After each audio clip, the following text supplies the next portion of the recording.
All right, team, up next on the Second Chance podcast with Jeff Robertson is Justin Weldon. And Justin is an amazing story, absolutely from rock bottom, struggles with addiction, um, loss of his father, all sorts of things is packed into this episode. But now he has been sober for over 3 years, and he's jumped into his own journey of coaching others um, who are walking on similar paths that he walked on. And his goal is just to try to give those folks as much hope as he can. So it's another one of those episodes where you'll hear me refer to him as a hope dealer, which I use occasionally. And he's definitely someone who's got a great story and is using all of those things that he fell short of earlier in his life. He's using all those to help others. And that's you'll hear me say a lot of times. And he will say exactly what I like to say. We didn't get here because we got it right. And he used my phrase that I like to say, and it was an instant connection for us during the episode. So always remember, resilience is built in the struggle, and failure is one of your best teachers. Let me know what you think about the episode. Be sure to share it with someone who needs to hear it. Thank you guys for liking, sharing, and following along. All right, team, welcome back. On today's episode of the Second Chance podcast, we're sitting down with Justin Weldon, a man who knows firsthand what it means to rebuild from rock bottom. Clean and sober for over 3 years, Justin's journey has taken him from a challenging past with addiction and loss to a thriving career across podcasting, life coaching, and entrepreneurship. His journey is one of resilience, transformation, and the power of hope. Join us as we dig into Justin's second chance, the hard lessons learned along the way, and the message he's passionate about sharing. No matter how far you're falling, no matter how far you've fallen, there's always a way up. Good stuff right there, man. Welcome, Amen. Justin. I'm excited to get to know you a little more, man. Yeah, thanks for having me. Yeah, we were just chatting as we were getting going here, and I think like you're one of those guys, and it was talking about Patrick Casey. There's a couple guys I talk with. I'm like, we're not going to cover this in an hour, right? Or 30. Yeah, we're not going to cover. I feel like we're going to scratch the surface because of my background and kind of knowing some of the struggles you've went through, and then just learning more about you. But take us back.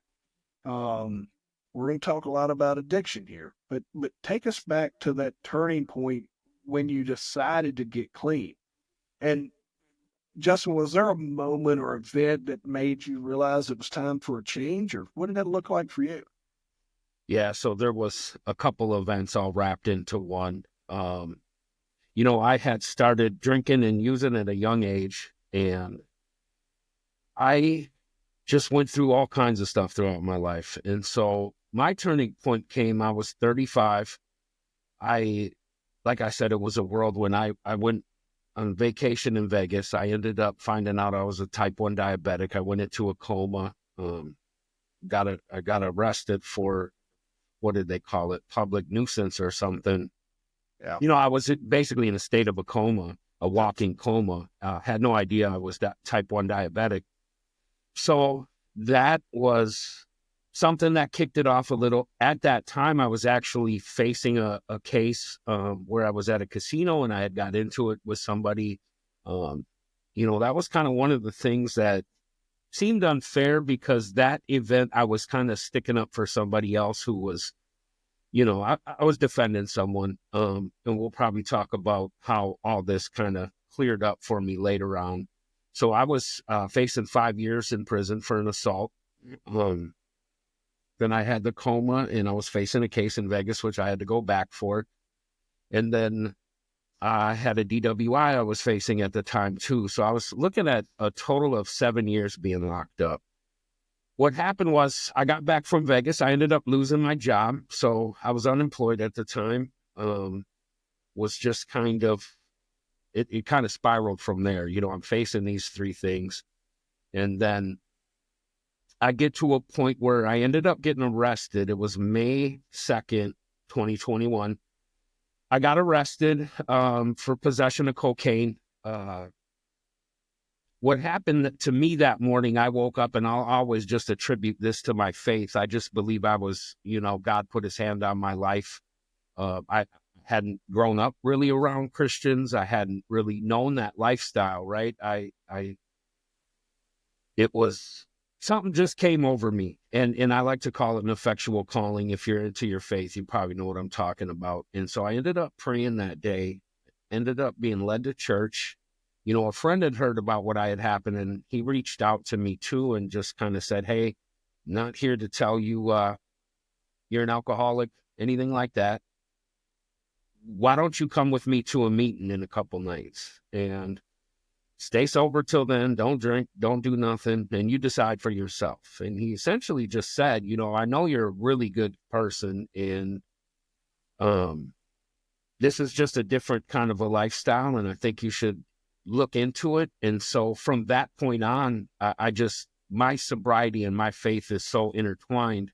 I feel like the day I got sober is the day I met God, and it just kind of went from there. You jumped, we jumped right into where you're about 35 years old. Yep. But it sounded, but you took us back. It sounded like you started just with alcohol or experimenting, whatever. What did that look like when you was a kid?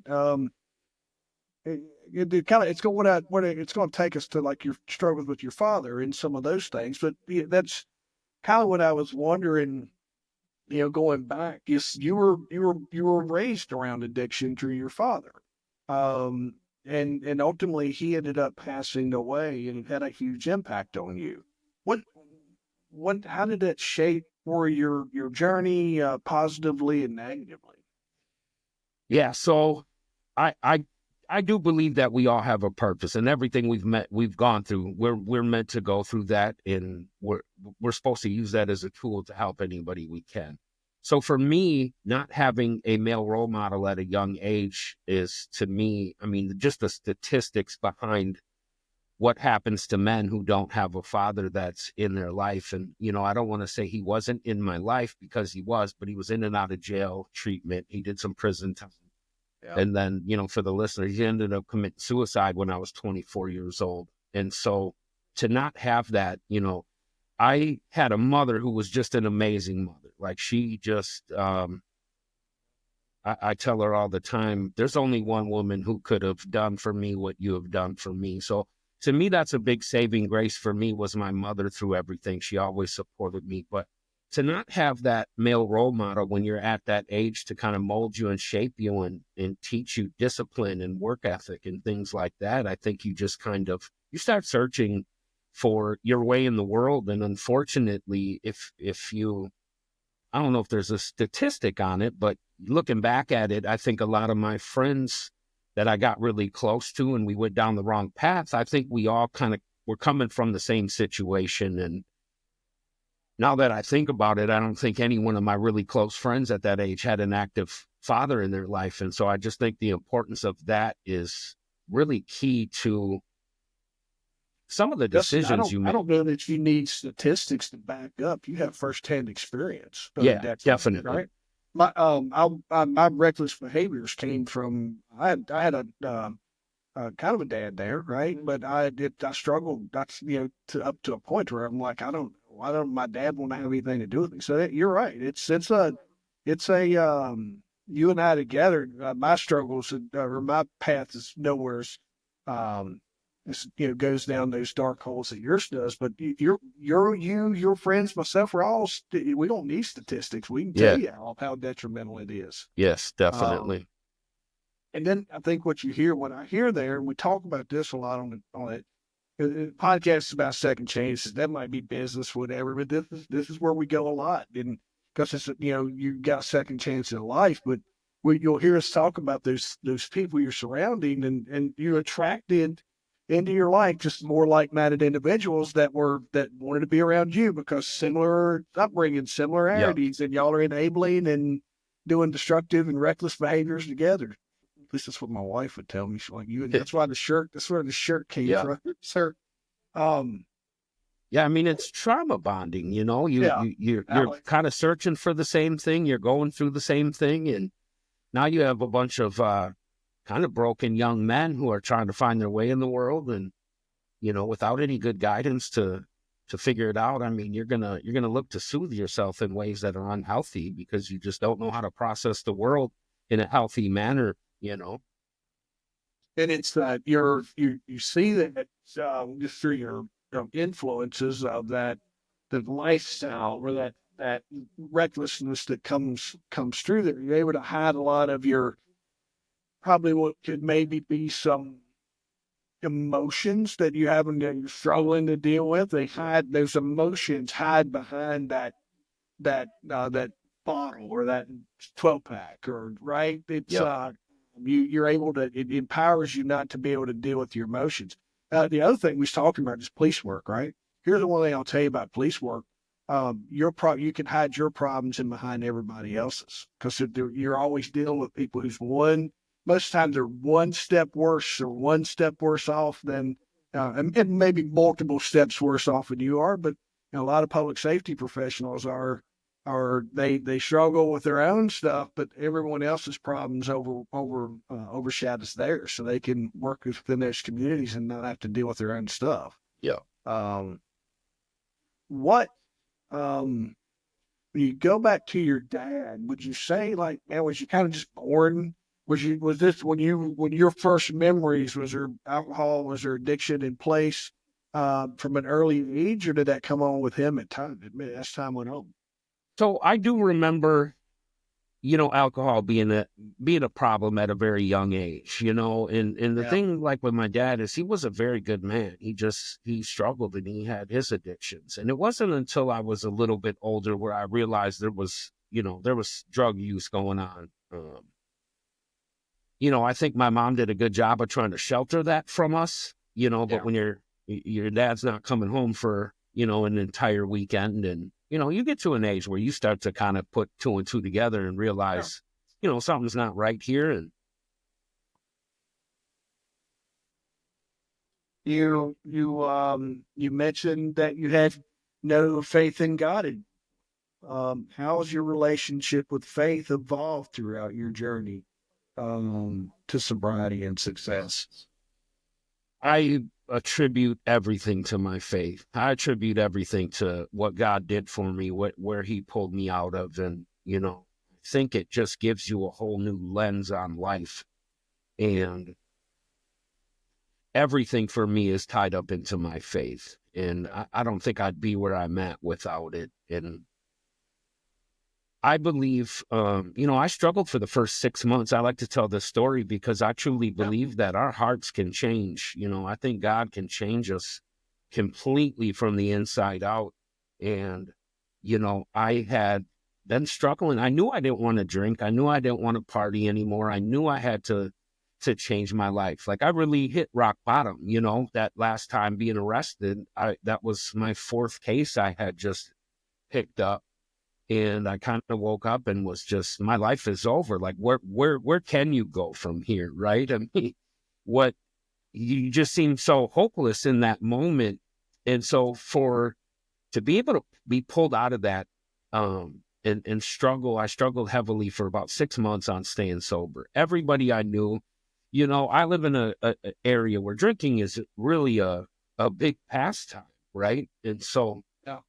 everybody I know, it got lonely. Everybody was always going out drinking. I mean, you know, I'm at the age where everybody's either at home with their children, they got kids and a family, or they're out partying and out at the bar drinking. And so I struggled pretty heavily for 6 months. And had just got a new job, which again is another just grace from God moment, was the job that I had started. And so it was the night before Thanksgiving, and they kind of called everybody in and started drinking and passing around beers and shots. And they didn't really know my story at this point. I hadn't been at this job for not even a month at this point, I don't think. And so I felt really alienated and almost like I had a sign on my forehead, right? And so I remember leaving, and I had some errands to run that night, and I'm driving on kind of a country back road, and it just really hit me like how different, alienated, and broken I felt. And so I just kind of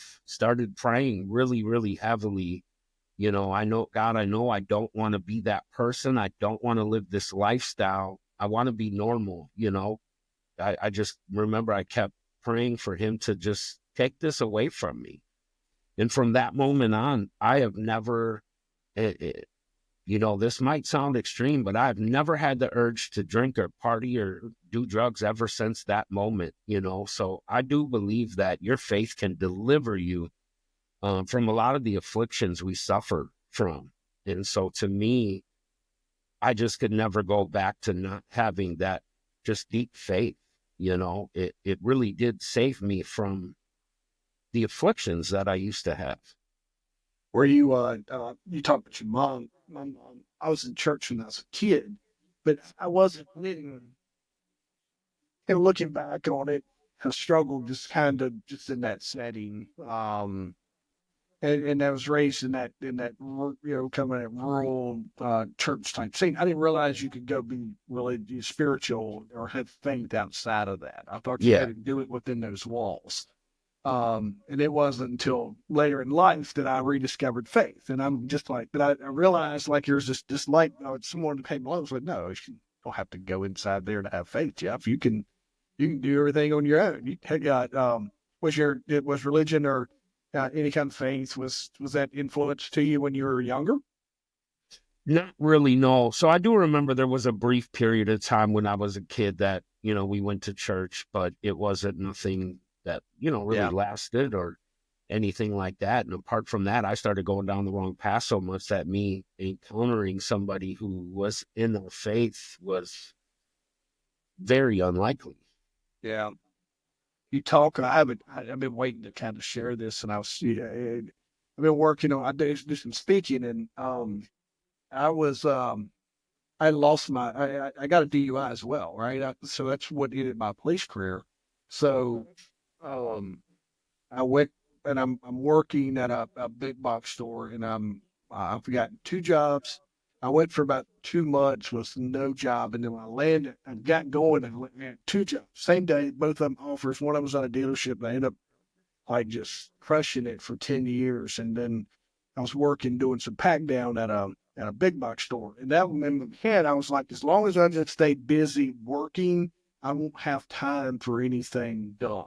Right, so just stay focused, stay busy, because I'm one of those guys, like, I just enjoy being busy, and I didn't manage my time. I didn't have wife, kids, all those things back then, right? So one of my I was working on this, and so I'm driving home. This little crappy car that I'm driving's got one headlight. I didn't have enough money. The switch was bad where it had set so long, so I had a company car.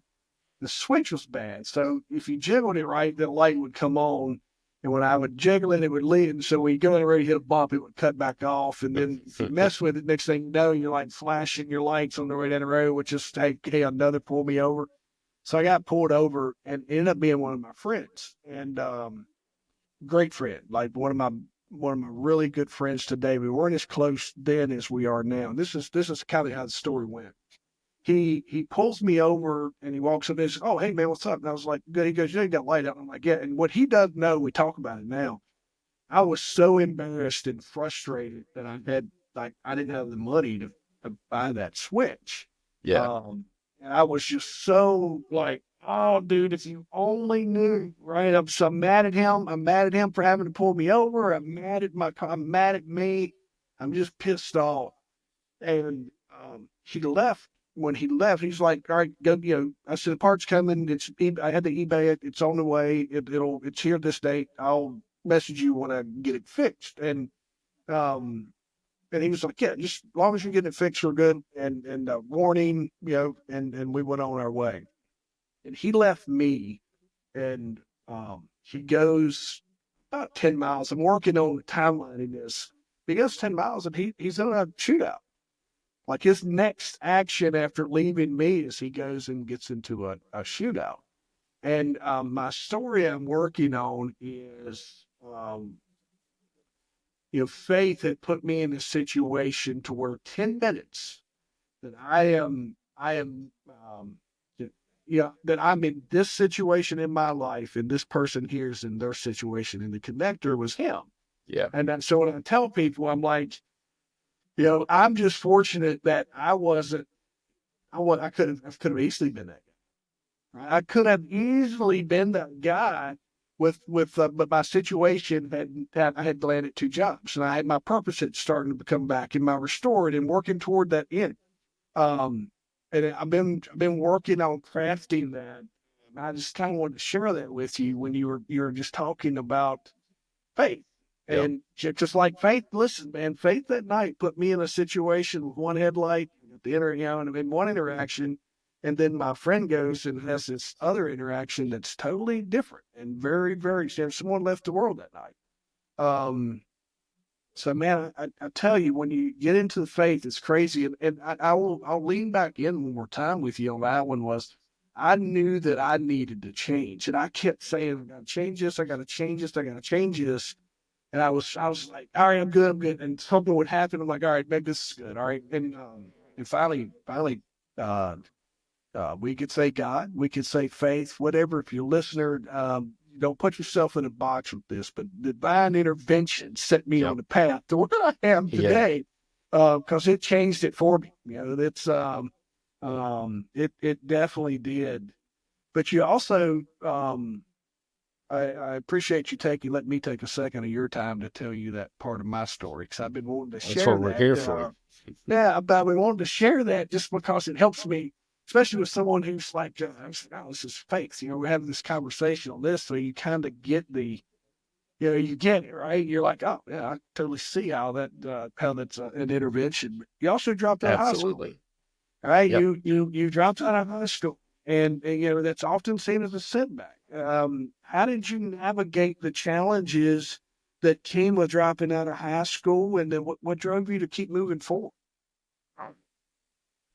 Yeah, I mean, there's a lot of challenges that come with dropping out of high school, right? I did end up getting my GED. Yeah, great. I think that just kind of propels you into a career path where you're just kind of working dead end jobs. And Yeah. I'll just say from a very young age, and I don't mean this from a pride or egotistical standpoint, I just kind of I've always felt a bigger purpose within, from a very, very young age. And I think the world and how I navigated it and the bad decisions I made, like, definitely deterred me from really starting that good path at a young age. And so, yeah, I mean, your options become very limited when you have, when you drop out and just have a GED, and especially if you're not focused, right? Like, it's one thing if you get out of high school and you want to start a construction business or something like that, and find your way that way through being an entrepreneur and have your own business. But, for me, I didn't even really work a job until I was, I think, about 24, 25. I mean, I worked odd jobs here and there, and, I'd go work somewhere for a month or two, but, I relatively, would peddle things for money, right? I mean, when you're in that lifestyle, you don't want to go work at a dead end job. And so it wasn't until I was about really 24, at 23, I was about 23, and I kind of started to work and have, what you would call a normal job. And so things just kind of progressed from me from there. I think, I ended up getting a really good opportunity, at a place I was at, and it ended up kind of progressing and getting me into supervising and management, and things kind of went from there. But it really didn't excel like until after the whole getting sober and my faith thing, because, I convinced myself for a very long time that, if I kept my partying and drinking from Friday to Sunday night, I'd be good. But, looking back at it, I mean, it affects you in every way. And I think you do a good job lying to yourself. And, especially having the father I did, I loved him dearly, but looking at that, there were so many things I said I would never do, or I would never grow up to be. And I think I lied to myself about having a problem for so long that, it came to a crash course at once. I mean, you talk about your divine intervention. Like, I believe very heavily in divine timing, and nothing's a coincidence. And so that's kind of what it looked like for me. Powerful, dude. But here's what I heard. I want to know this part. You 23, 24, GED, and then immediately, I don't know how quick it was, but you start talking about supervision and leadership. So you're not, right? Somewhere there's talent. There's a leader within that's recognized at a young age. So I know that a little bit of firsthand, because you had to lead yourself so much, right? Yeah. Yep.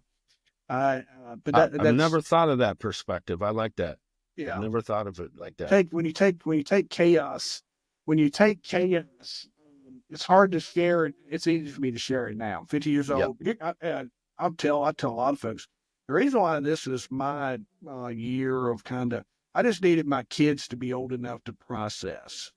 Um, I need them. We openly communicate. There's sometimes I'll get ready to post something. I'll sit down with them and I'll say, "Hey, this is the story behind this post." My one of them is my grandfather was arrested for DUI on a tractor. One of the few in the state, probably one of the few in the U.S. Right? Yeah. Such a fun. It's comical as hell, but it's like my kids are also going to go to school, and there could be some ridicule, whatever. So I'm like, "Hey, this is the story. This is what happened." They were like, "Oh, you good, Dad?" I just needed them to get to the point where I was comfortable. But it's when you look at that, when you're leading yourself, and this was me, it was hard for me to share the chaos. So I had to learn how to really lead, take charge, make sure that, a little bit control freak maybe in a lot of ways because I wanted that responsibility because I had done so much that of leading myself in other ways. So this is times before YouTube where that education was where you had good mentors or whatever. So I just, but yeah, like when you do what you do, um, it's here's what you'll find is if you'll sit down and start thinking about thing that happened, lesson learned, how it applies to business and leadership or personal development, everything's there because you like Yep.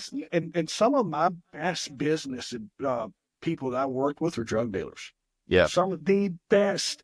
They knew how to manage money. They knew how to manage labor. They had very organization collections. They were some of the absolute best. They could run Fortune 500 companies. Yep. Hands down. They just wanted to do it the other way, right? So, Yeah, but you have to have leadership and be resourceful, right? When you're doing yeah, something like that. I mean, I've had some people that have contacted me and kind of, it's good you're using that type of leadership for something good now, yeah. and I've gotten a lot of people say, I always knew, you were meant to be a leader and all that. And it's good to see you're using it in the right light, Yeah. I guess you would say. I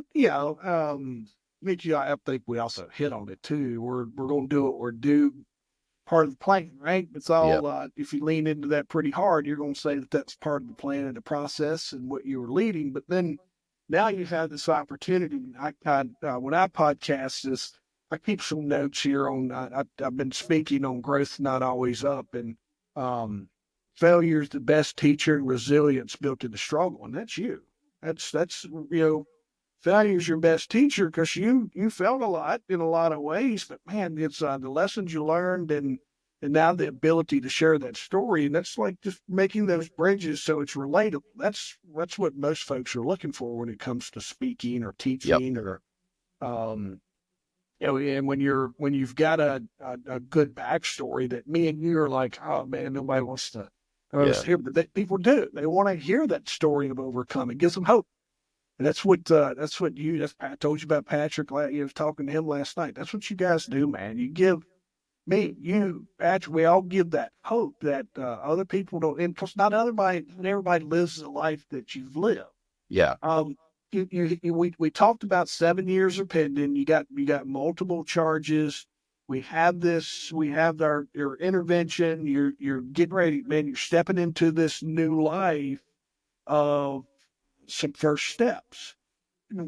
What kind of transpired with your cases that were pending, and how did all that work out for you? That's one of my favorite parts of the story. Go ahead, um, man. So I do a little bit about what you said was one of my favorite sayings is I'm not here because I got it all right. I'm here Just because I say, got it all dude, I wrong. say that all the time. I ain't Yeah. here because I got it right, y'all. I taught yesterday, and I got up. First thing I said when I got up there, they said they introduced me, and I said, all right, now just so we understand, what I don't know, I make up, and I'm not here because I got it right. Yeah, exactly. Yeah, so that's one of my that's my motto right there. As far as the That's awesome. cases, I'll say this: I was in turmoil in every aspect of my life. Financially, I lost my job. Um, facing all that time, and so then I got sober May 2nd because I had gotten arrested, and I had already had a trip planned to go back to Vegas because I had to go back for court in Vegas. And so in my mind, I'm worried because I'm out on bond in Minnesota for the felony assault case that I had gotten. And I don't want to sound like I was just assaulting somebody. There was a man who put his hands on a woman at a casino during a concert, and I stepped in, and he ended up losing 2 teeth. So at that point, it's bodily harm, and they're trying to put me in prison because I had a lot of prior, like, minor fighting on my record. And so the DA was like looking at my record, and you're going to prison for this. And you would think at a casino there would be several cameras to back up my story. And so I can't find, because now I'm like, I'm going to trial. I'm not gonna accept a plea. He was like, I think the original plea deal was to serve 2 years in prison of 5 beyond probation for 3. And I was just like, I'm not, of all the things I've done wrong in my life, I'm not going to prison for sticking up for a woman who had her hands put on her.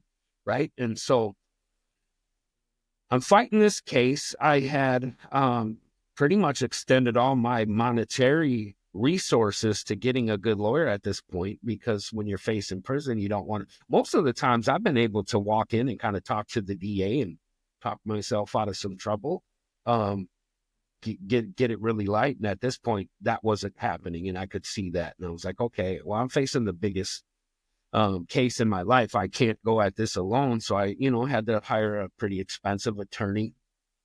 At that point, the DWI case I was on probation for that as well. It was a real light probation. And so now I'm out in Vegas a couple weeks after I got sober, dealing with that case that I had been arrested for prior to out there. And I'm praying, and I'm really leaning into my faith. And I mean, I'm only 3 weeks into it. And this is kind of what really solidified it for me. I'm like, somebody's intervening here for me on my behalf.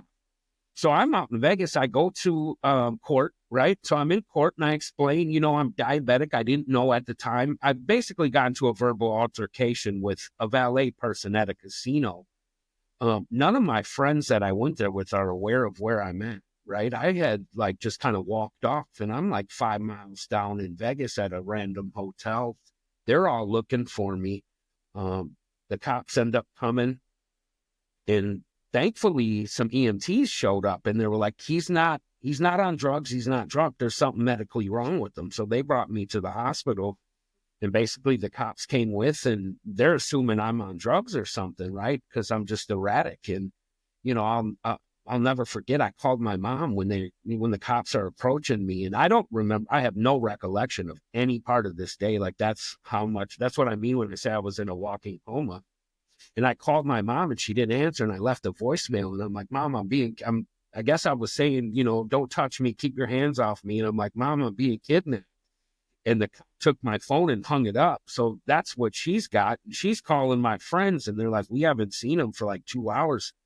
You just kind of walked off. And so I'm in the hospital at this point, and I kind of remember coming to in there, and basically they said your blood sugar I think it was 698 or something, which is just astronomically high. And they ended up telling me, had they brought me to a jail cell and not figured out what was going on, I probably would have ended up dead, right? And so that's one thing. And so now I'm back there a couple months later, had just been arrested for the cocaine.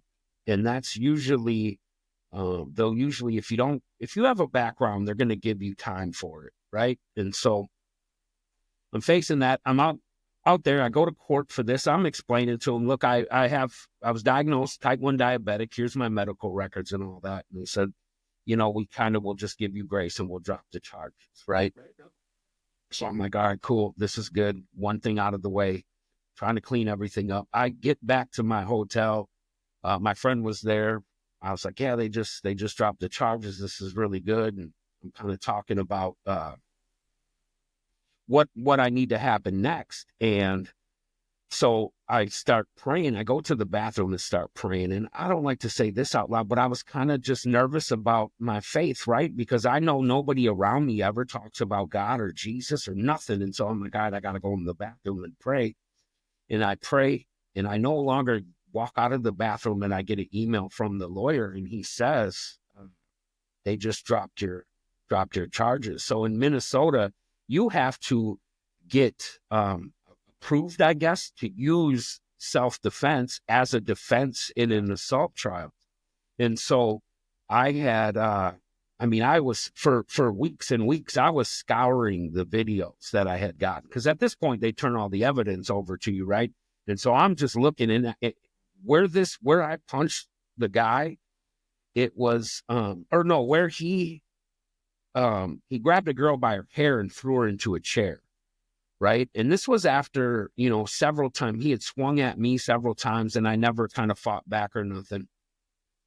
And so I'm like just looking for these videos, and it was literally in a blind spot where he had grabbed this girl and threw her into a chair. So I'm like, I just don't have any defense here. And I ended up finding, I just attribute everything to God. I found a video where you can just at the bottom left of the security camera, you can see a woman and have curly hair, and you can see a guy grabbing her and throwing her out of frame.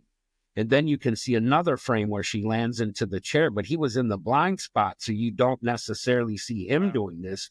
And so once I found that and sent it to the lawyer, they basically ended up dropping the charges. And at this point, I was fighting that case for like 2 years at that point. And so to go to Vegas and get all that cleaned up, and I go and I pray and I walk out of the bathroom, and I literally looked at my phone, and it was an email from my lawyer. I clicked it, and he said, I have really good news. They've decided to drop all the charges on you. Because the guy that did it, they charged him with assault as well. And, he was staying in contact with the DA saying, I want this guy, I want him to serve some time. And it's like, I just kind of decided at that point to keep my heart clear of, wanting any sort of vengeance or retaliation on that. Because in my mind, I'm like, man, you were drunk out of your mind putting your hand on a woman. Like, what do you expect? And so luckily in the state of Minnesota, you're in the state of Minnesota, you are required to make every escape you can from having to defend yourself. But you are allowed to defend somebody else who is being assaulted. And so that was the saving grace that was the key to the whole thing. And to finally come into my faith and find that video it was amazing. And I think God is very intimate with the details in our stories and how he's going to use those for us to help others. A lot of second chances rolled up into some moments there, man. Last lot of, all right. So you got your Vegas, your disorderly conduct. Most states are operate on that same self-defense thing. Virginia's very, very similar to what you're talking about by those rules. So we got that one rolled up, and then you had a DUI or DWI pending, right? Yep. So you got 2 of the 3. So how did that one wind out? So that one was decided before, in between, when I had found out I was type 1 diabetic, and from the time I went back to Vegas. So that one was basically just pay a fine, don't get in any more trouble for a year, was where that was at. Because I had gotten one back when I was pretty young when I got my first one.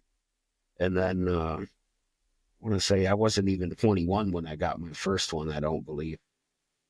You know, you had a lot going on. You punch a guy in the mouth, but you know, the thing I tell a lot of people when you look at that kind of lifestyle, and everybody, the single that's talked to me about it, and I'm like, you know, the only damage that I really did was to myself and my reputation, and I'm fortunate enough I didn't hurt nobody else along the way.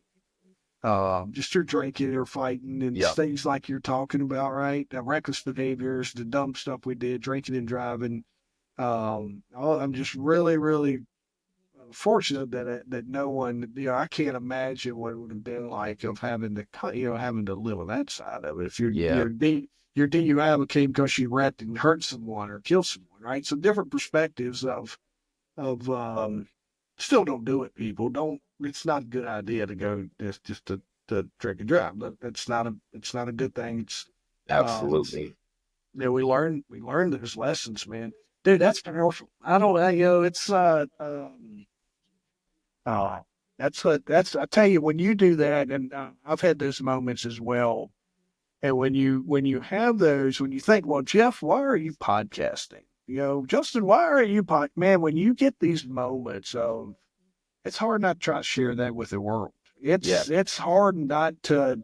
It's hard not to. It's hard to keep that to yourself when you've had these. And that's me. You like, girls, why are you podcasting? You know, how many listeners do you have? I'm like, none. I'm like, probably none. I don't care. I said, I Yeah. get to meet some really cool people and have amazing conversations along the way and like-minded individuals. And I said, I got a story that I like to share. Yeah. And you know, yours is the same way. But the cool part for you, and it kind of teases us up, but now, man, you got multiple ventures. We're doing coaching. We're running online clothing. You know, how'd you find your passion for these paths? And coaching's probably easy, right? We're just teaching on our failures. But Yeah. how did you find your passion for your clothing and your paths? And you know, what's driving you? I would pretty much just say I've always like had an empathetic view for people in broken, dark situations, right? Yeah. And so I knew relatively soon, I just feel like I'm meant to help people in ways that you have to go through these things to really know and help people out of, right? And so there's just things I've always wanted to do with my life. I've always wanted to speak, so that ties in with the podcasting. And Yeah. um, I believe God is going to make that happen, like some public speaking down the line. You kind of just have to find your purpose in the things you loved. I've always like loved clothing, and I've always wanted to like design clothes. So I was like, what better way than to honor who saved my life? He saved me from myself, and so I just kind of started doing that as well. The life coaching is we actually kind of have it's me and my mom together, and we essentially decided that, once you get sober, I think a lot of people think sobriety is the end goal, right? And I think people can get stuck in that part of their life, and that's where it becomes difficult. The real work comes in finding your purpose, because if you don't have a purpose and you don't wake up with some meaning in your life, that's what's going to push you back into the lifestyle you were living. So that's kind of the focus that our coaching has, is kind of helping people find their purpose and move into a fulfilling and meaningful life for themselves after they find sobriety. Because, if you need sobriety, if you're anything like me, it don't matter what you're going to do, you're going to mess it up, right? I'm kind of like you, where I'm a self-sabotager. So I know firsthand what, anytime something good was about to happen for me when I was a drinker and partying and all that, I'd just miraculously I'd do something to mess it all up, right? Yeah. And so I think trying to just direct people in that sense is good. And, podcasting, I just believe I'm called to tell everybody I possibly can about God and what Jesus did for us on the cross and how he can change your life. And I really, the Bible talks about becoming a new creature. And, it's really interesting because there's people that I'll meet now that don't know the old me. Yeah. And so when I kind of tell them who I used to be, they're like just shocked. You know what I mean? And that's Yeah. just that's nothing but glory to God. Is he it's just a testimony that he really did change everything about me. And so I tell people all the time, Justin, I run into old friends. I'm like, hey man, I appreciate you being patient with me while I was growing up. yeah, It's yeah, like, appreciate you being patient with me while I was growing up. It took me a little longer than it did some of you guys. yeah. I can definitely emphasize with that one. I definitely know what you mean on that. So I like the clothing thing. I do my own T-shirts as well, and I have this thing with my kids. I'm like, I don't wear other people's brands. We'll come up with something. The reckless behavior stuff. I do breaking curses, um, reckless behavior, and then I got a little brand that I've been playing with called Shadow Ops, and I've been playing with some comic book type storyboarding and some things that kind of interest me. And then the AI really helps me accelerate. I can take some of my experiences and help me this, help me that, and kind of help me storyboard out some comic book stuff I've been working on. So nice. yeah, yeah, no, that's good, man. I'm glad you're doing that stuff. Do you find any challenges in your projects now that allow you to pull in those past experiences in a positive manner? That's kind of what we were talking about earlier, is using our experiences, but as your charts and all the things, it's easier in a life coaching. But do you find yourself having to lean back on some of those past experiences? Do you find yourself struggling sometimes? What does that look like for you on a kind of a weekly basis or daily basis? That's a really intricate question. Absolutely. I think, so my main job is construction. I'm a construction supervisor. We Yeah, manufacture trusses and all that. So I would definitely say dealing with people in that realm is, my past just can really help that, because I think I just have the outlook of trying to see it from their side, right? So when you're leading, I mean, anytime you lead from I believe the Bible teaches us to be a servant leader. So how can I help, who I'm leading? And so I think between that and just the resourcefulness I've had to have all my life, and my mom is a really good example too, watching her be so resourceful and just always making everything work. I think those things definitely come together from my past that help me out now. And, I think there's a certain grit too about, I'm not scared to just dig in and keep going. I think when you're in that kind of a lifestyle, you're constantly suppressing your feelings and your emotions, and you're surviving, right? And so I think the combination now of being able to deal with those things in a healthy manner as opposed to how you used to deal with them is just a really powerful way to kind of propel and keep going on a day-to-day basis. And that's how do what's really they helped me. how do they impact your own growth now when you get those opportunities? When you get those opportunities to share that story, how does that impact your own growth and healing? I think I'm just so grateful that Yeah. um, I never, this is hard to explain. I never saw myself. I always knew I was supposed to be where I am now, but I never actually saw it in reality.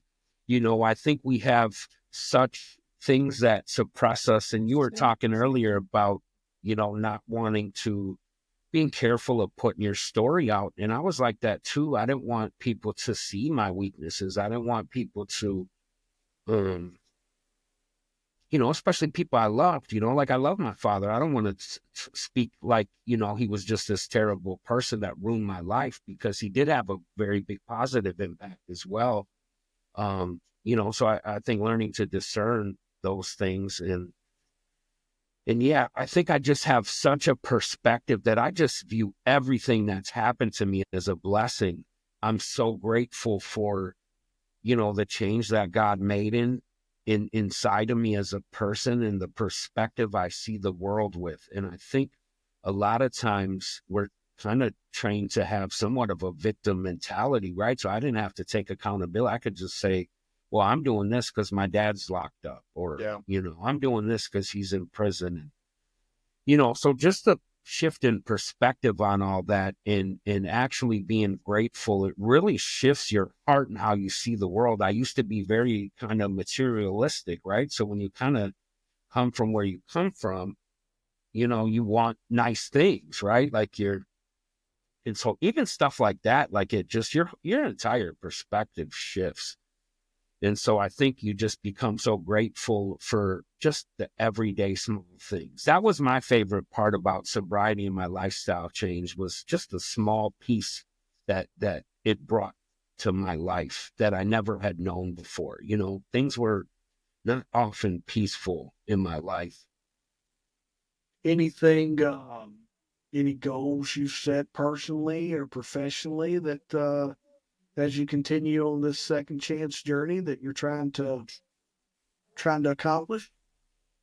I'm one of them people. I think you're probably pretty similar. There's not much I don't want to accomplish. Yeah. I guess my ultimate goal would to be just be a light for God, and I don't know how my biggest goal couldn't be to get people to see, especially young men, get young men to see there's a different way, there's a different life. Your circumstances you come from, that's not a cage, that's not a prison, that can help you, right? And so if I can reach anybody, then my goal would definitely be to take who I used to be and have an impact on their life and get them to see things differently younger than I did, right? So I didn't really change till I was 35. And I can just, I think I have somewhat of a regret of, what if I would have changed when I was 25? What if somebody would have reached me when I was 25? How much more could I have impacted people? And it goes kind of back to your story where you were talking about why we talk and why we do this and why we do podcasting. I don't want to be famous. I don't want to be popular. I want to be impactful to younger men, right? Our podcast is called the Man to Man Podcast. Yeah. That's essentially our focus is God, faith, and what that looks like for being a man, and however we can help anybody that's, kind of on their own and don't have that male guidance to look up to. Yeah. I think what you'll find, I think if we'd have ended up where we are at any earlier, we wouldn't have the same drive that we do now. Yeah. I think, when you lean into everything happens for a reason type things, very cliche. I just grit my teeth when people would say it to me.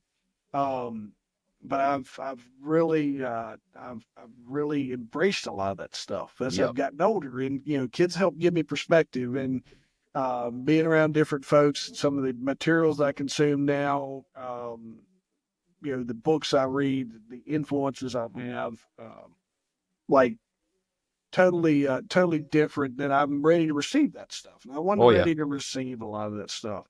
I say this one for last, just I've been skipping over it. It's one of my. You're one of the few. I can, as of right now, I can probably count you on all on one hand that I've coined the hook deal, and it came out of a term that we had heard. One of I worked owned a gym, and one of my franchise partners had was teaching us one day, and he goes, what do y'all do? And you sell fitness, all the things. He goes, man, you give people hope. And when I heard that, I was like, it's so good. And that's what you do. And hope is central to your message. What advice would you give to someone who feels like they're in a dead end and can't see no way out? It's never over. Yeah. It's never over. If it was over, you wouldn't be here. You wouldn't have your second chance. If you're still here, you have a second chance. Yeah. What you envision for yourself is way more realistic and possible than you ever thought, than you ever imagined. And you just have to have the discipline and consistency, and keep your heart right, and you'll get there. if you would have asked anyone in my life if I would be where I am today, nobody probably would have believed you. Yeah. And so what I would say is bet on yourself and go all in. Don't let fear stop you. Don't let anxiety stop you. Don't let what you think others are going to think stop you, because you're going to, once you start going for it, people are going to go against the grain on you, right? And so you just have to find your purpose and your path and never give up and never sway, never deter, never let anybody deter you for yourself. I believe everybody knows deep down in their heart who they are supposed to be and what they are supposed to be doing. And I would say go for it. You'll get there. If you're in the room full of people who aren't lifting you up, you're in the wrong room. Amen. You know, if you're surrounded by folks that are feel like you're enabling you or dragging you down, change people. And the other thing I would add to that Absolutely. is, don't be afraid to forgive yourself. No, anything, all these things, you're sitting here listening to this now going, you know what, it's dumb. I told Patrick last night, one of my moments and just like how I changed my finances was listening to someone else's story. And her story, it was hard for her to tell because of the situation they had put themselves in financially. But man, it's exactly what I needed to hear. And forgive yourself. Don't be afraid to ask for help. The other thing I learned, Justin, was I was selfish enough to think everybody else cared. And what I learned was everybody else has got their own crap they're dealing with. And it's okay for you to forgive yourself and move on. And if you're around people that continue to bring your shortcomings up, change people. There's more people out there that are dying to help build you up and help move you forward. Yeah, if I could just touch on that one really quick. Yeah, that was really big for me. You know, there was a lot of people close to me that I thought were going to love me and support me and be my biggest fans through this whole thing. And those people weren't. And there were people who I didn't think would be supportive that were my biggest supporters, right? And so then once you start walking in your purpose, your people, they're going to find you. And it's going to feel good because it's genuine and it's authentic and it's rooted in goodness, right? And so you are going to encounter both. And it is a struggle, you know, when you love and care for somebody and they kind of don't like seeing you doing good. It's something you'll struggle with. But then you're going to start, I had no idea this person had that affection for me, was going to be supportive. And then you'll find strangers who are, you know, I have some people who just like don't stop supporting me that were complete strangers before, and they see the goodness of what you're doing and the path that you're walking on, and your people are going to find you. So don't give up, and don't let the people who don't let them detach you from your purpose. And you can find Justin at livingtruecoaching.com and connect with him on Instagram at jmweldon86. Anything else, or any other platforms, anywhere else that you'd like to put out there that we can share with the audience? Are you going to get mad if I plug my clothing line in when you got one? No. Tell me, you got show me. So you got a sample? Pull me up. You got something you can show us? I have my camera's all messed up, but that's kind of the brand and the logo right there. It's essentially. I'll ask you, man. Do this. Just send me something. Like, okay.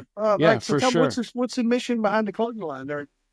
Just to get Jesus out there. You know, Jesus. I love Jesus. He changed my life, and I wanted to do something that honored him. And I think what he did for us on the cross was very powerful. So thekingclothing.com is the website, and then I do have my own podcast YouTube channel. It's the Man to Man Podcast. Yeah. I always forget the Man to Man Podcast at YouTube. So any likes and subscribes would be appreciated. And we do a Bible study on there, as well as a podcast between men, just discussing our faith and how to live in the world. And drop me. If I don't think those links were on the the stuff that I got ahead on your clothing stuff. I got the couple that I plugged in here. I got your YouTube. Yep. If you don't mind, drop me those other links, and Will I'll do. make sure that we book link those. And I have as soon as you said that about your clothing line, I have a friend who absolutely would probably be a customer. I'll Awesome. share that Yeah, with I got him. some new designs coming on the way, and we do have me and my mom do have a Facebook group, Living True Coaching. So that's another way to get to the coaching. So if you're looking, I just think we need help from others, and I'd like to help anybody I possibly could. So if you're looking to kind of take that next step, get in contact with me. Yeah, no, I think you should, folks. This has been a powerful one. Coming up on top of the hour.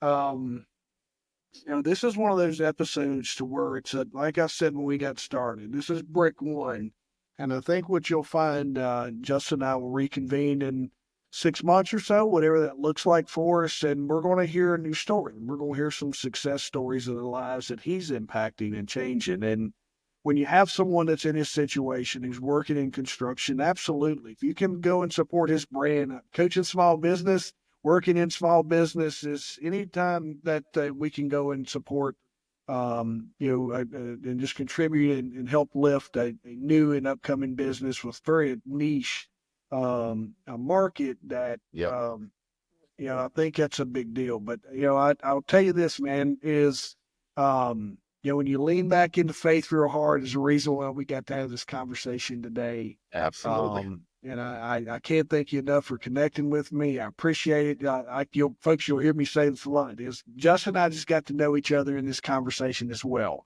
Yep. So it wasn't like we're friends. We didn't do there hadn't been no warm up. We connected, said, "Hey, I want to be on your podcast," and this is our first conversation. And his passion, you can feel it in his message. It's always good when you're as you lean into this. You're really, when you get to hear that conversation the first time and you hear the realness, the rawness, and the sincereness behind his message of hope and what he'd like to do to help impact others, so they don't go through all the hell that he put himself through.